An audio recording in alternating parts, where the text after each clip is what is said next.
With the work of building Valor Atlas underway, they make their way to Menagerie as another branch was needed. It took a lot faster with the new gen tech that Valor Agency recently acquired. Valor Craft. Willow. This is an interesting aircraft you have, little John. John. I'm not little anymore, Auntie Willow. Willow and John glare at each other for the name calling, but laughs it off moments later. She just pats his head as he remembers the days his family hung out with theirs. Winter. This brings back memories. Whitley. Until a certain someone came and ruined everything. Weiss. We don't mention him anymore, Whitley. Whitley. Yes, sister. Still can't believe we're going on a family vacation in a long time. Willow. It will be refreshing without that cretin. They reached Menagerie and were slightly taken aback that most of them were not welcome as a matter of fact. Menagerie.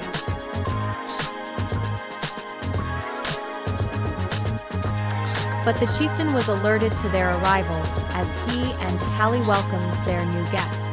Gyra, welcome to Menagerie. I was told by my lovely wife that you had done business with us. And thanks to that, we were able to create an airport for Menagerie in the past months. Blake, I can't believe that my home can accommodate aircrafts like this and bullheads. Yang. Why? Blake, you can only come here by boat, but what about them? John, my agency also offers training Blake, 1 for security and 2 we got a flight school, so don't worry about the boat staff. They can just transfer to being pilots and flight attendants. Blake, I can't thank you enough for what you've done for our little island. Gyra. Kitten? Blake's ears stiffens as her father walks to her with a stern gaze. It lasted for a few seconds until Gyra gave her a huge hug. Blake. Dad. He sets her down and returned to glaring. Gyra. What is this about you becoming a servant as punishment? Callie. I'll discuss it with you later, hun, but for now we need to show our guests our unique resource. Blake. What do you mean, Mom? Callie. Time to go to the beach. The Valor team went through the flock of faunus that looked at them strangely and surprisingly, seeing the entire Schnee family walk through. Some worry as, is this another SDC mining campaign? But it was just a vacation getaway. Team RWBY was allowed to partake with the party, but it wasn't the plan for Summer, Willow, and Callie, who group huddled and was enacting the plan. John was lounging on a blanket under an umbrella until he heard a voice.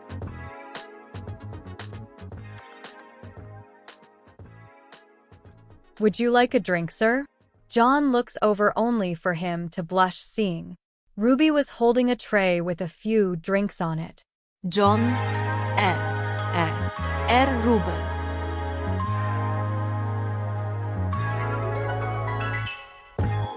Ruby. Yes, master? John. What are you doing? Ruby. Oh, Blake's mom and the rest had a great idea of making money with a maid beach cafe. So we're helping out. John then glares at the so-called masterminds who just playfully looked back at him.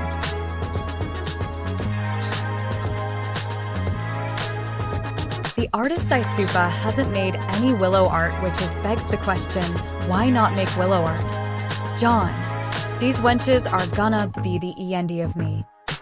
He then sees the other girls tending to other customers as Valor is once again raking in the money.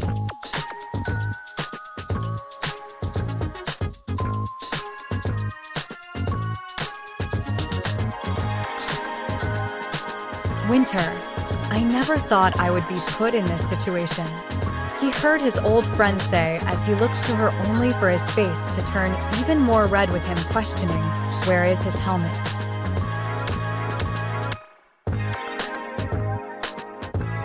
The guys of the group was just staring, which was easily dismissed with smacks and bonks as the source of the beatings were.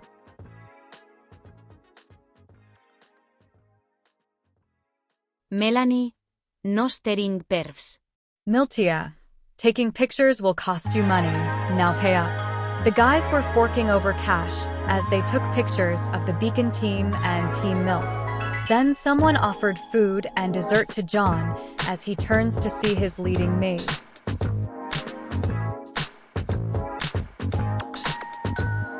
Velvet, are you enjoying yourself, master? John, please don't tease me right now. I'm already red enough to be confused for a lobster. Coco, more like sunburnt. He glances and, as usual,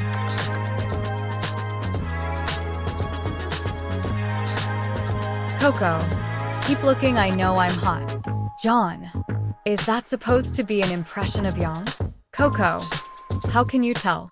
John, she's one of the airheads I know. Then we hear some other people arguing as we see Ashbin being slapped by Glinda and Crow laughing up a storm.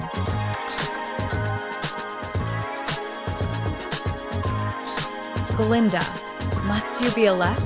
Crow, you got to admit, Glinda, you sure rock that bod. Then he glowed purple and was flung skywards. We then hear a screech as we see Sun was at his usual stalking and followed Blake, hearing that Valor was heading for Menagerie from external sources. Gyra was on the move and was hunting him down. It looks like everyone was catching some well-deserved R&R before the vital festival resumes in a week. It was a day filled with relaxing sunbathing, BBQs and sandcastles as Nora went at it again and had a beach volleyball fight, in which she challenged Team RWBY when they were offered a break. John abstained from joining the fight and elected Saffron to join. Tara, so? You enjoying the view? John, not you too. I'm already having a hard time keeping IT down. Tara, well, if your donation was any indication, whoever you settled down with is a lucky woman. But with your luck, maybe you can have them all, since Remnant has no laws against it and you're the one enforcing it. John, must you make it harder for me? Tara, all that said, me and Saffron never thank you for giving us Adrian. Thank you, John, for everything. John, just doing my job. Neo was behind him and touches his shoulder. Neo signs, forget about me? Jaune, no. Oh boy. Neo signs, must be really hard right about now. John, knock it off. She sat down with them. Tara, I heard you watched his back all this time. Neo signs, somebody has to for his sake. He was a pushover when we first met. Tara, it's good he toughen up. John, well, excuse me. Roman was seen with his sister helping him cook as family bonding was in the air. Crow, that smells good. Ty was having a kebab. Summer, this is so nice, thanks again, Callie. Callie, don't mention it. She sees her husband Rag dolling a blonde dummy in the distance. Whitley was red the whole time. Winter, looks like he's out. Willow, let him recover, the day is still starting. They heard the points seeing that Team RWBY and SNPR were tied. John, well, this is a refreshing day before we get back to work. Neo signs, yeah.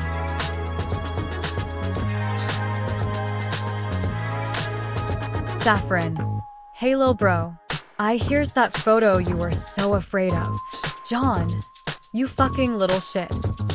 He chases after her as she was trying to pass the pic where he was in a bunny suit to the ladies. Sadly, the Team MILF got their hands and kept it to themselves, leaving the little girls out. It was truly a fun day.